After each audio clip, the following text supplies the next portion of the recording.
eze na-adị agwara m ụlọ ụdị ihe ụlọ n'ụhụrụ eshie ya eze kwesịrị eze gafe otu asị gị lekwa eze gị ilu asị kamgbe ọ batara ihe ebe niile adị ka enwere eze ga-abata eze ọgbaghara anyị kesa ndị anyị ewere ụra nwụ ihe erichi ya bịa bụrụ ọgbaghara na-aga nwụcha nne bịa o fine girl bịanụ o are you married?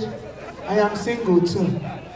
Mana mkpata abụọ ị ga-agbakwa ezore m ya abụọ biko nwaka nwa oge otu bụrụ mmadụ ma afọ abụọ biko taa adịji Chineke ya mkpụrụ ofe ọ na-emeji aha tabanụ ribe na ya ka ji ewe ọ bụ na ihe granọt agwụla sechita ka a na-akwọbịa na-akwọ a na-atapịa eriri nọọsa nwanne gị nwoke nọka anyị gwara m na-adị ike na wetu obi nnọọ akụkọ ga-akọọla asị nga ọrụ ịgafe ote ewe ihe ọma na-eme adị m ekwu ihe ọgwụgwụ na mgbe emechara onye eze nnọọ taa ma bịa unu shie nchif biko ke m jiri aka m si onwe m ọkọ oziole ma ndị doctors karịrị hie biko make sure everybody is eating nekwe mama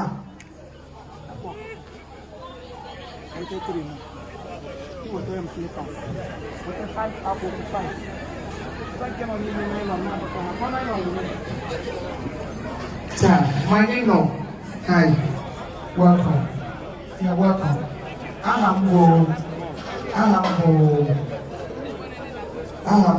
Chief Imo. My name is Jabon. Therefor. Jabon. Oh, we have the same voice sound. Chief Imo, Jabon. You know my deeper sound, Jabon. My own is also like you're welcome. Well, that's your mom. Yes, she's my colleague. She's an actress, right? Yes, I am an actor. So the two both of us are actresses. Actress, actor, actresses. And one I carry a load. I see a guy one and idea is no. Here Imo Keleno. Imo Keleno. Imo Keleno. Eh, what's I could you want to be a friend of Polita Keleno? Keleno. I cannot do easy. I'm not done. One key with them, I can hear you both.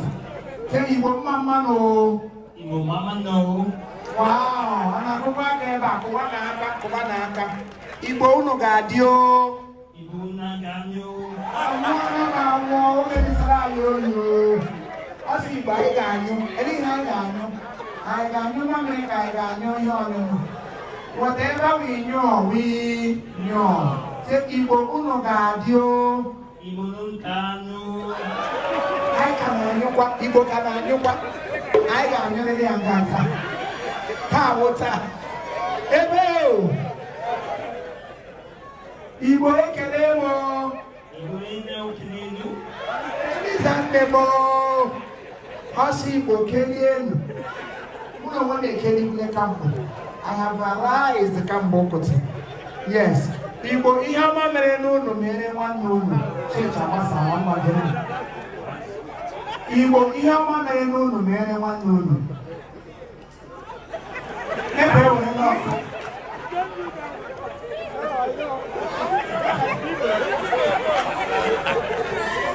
Ebe o. Igbo unu bụ ndị mma. Igbo eno famina. Church was a pastor. Igbo unu wo pamela onye okoro. Cha. We have Onyeze in our midst. We say Onyeze, beautiful photographer. Onyeze dinamo. Onyeze also not a mom. Onyeze not a mom. Onyeze in a mom. Up that way, my mom. I'm not really know what it is. Cha. Mako Eliye Ego.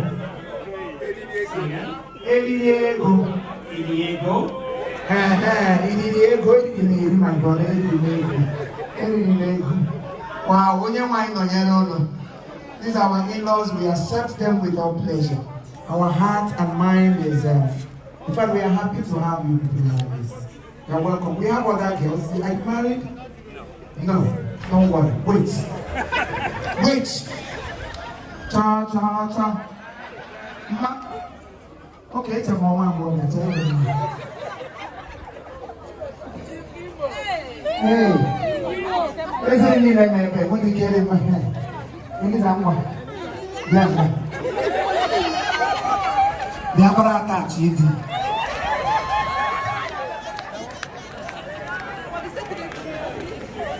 She is the one you be the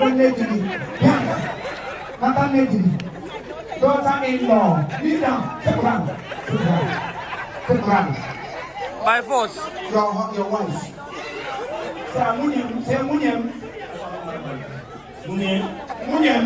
Munyem. Munyem. Munyem. Aku munyem. Munyem. Munyem. Munyem.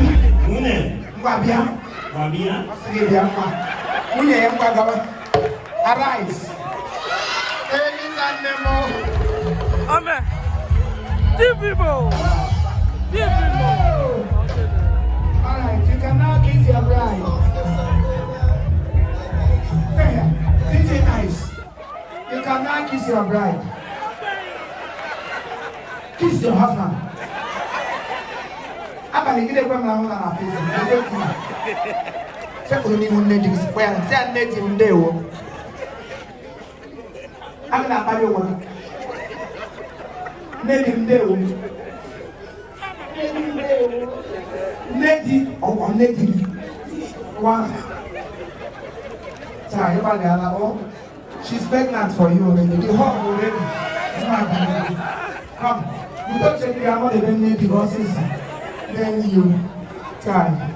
Congratulations, sir. Congratulations. My mother is available in case you join this in her book.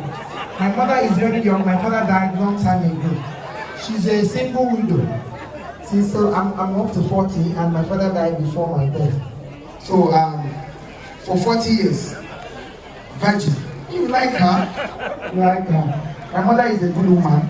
That's why she's old but very strong, active. After your wedding, you ever had a mama. You know, I become your son. You inherit me.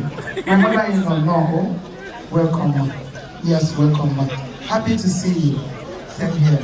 All right, we're still waiting for Neka. Oga, be a papaya, kunye ya maya. Because I am not here with you. I have not seen the Uche. Uche, please come. Okay, finish with him.